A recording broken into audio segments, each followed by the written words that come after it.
canım, tiksin canım tiksin.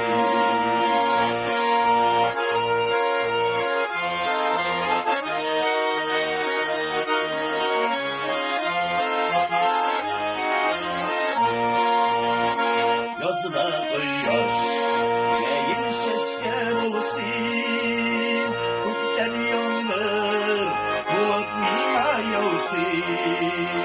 Kulun elimde, başka bir ötügen, kuyularında, girken tiksin tiksin.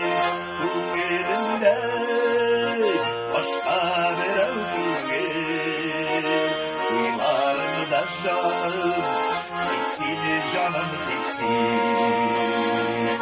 Bu yerimde başka krevdüğün, kuyularında canım, tiksin canım tiksin.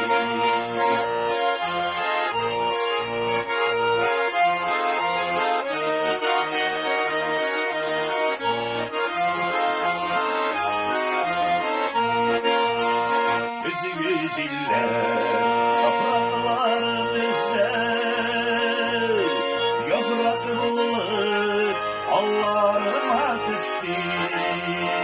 Önlerinde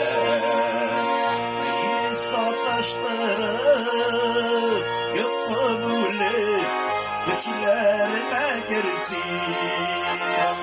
Elinde başka bir öldürgen,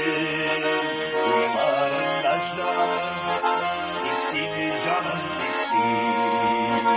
Bu elimde başka bir öldürgen, kuyularımda canım, tiksin canım tiksin.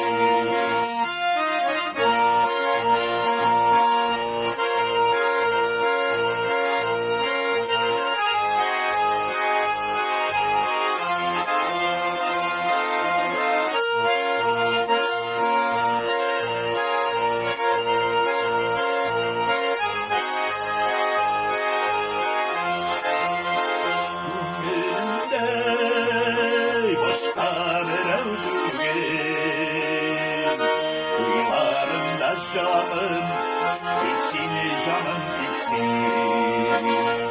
Elimde başka bir öldürgen, kuyularımda canım, tiksin canım tiksin.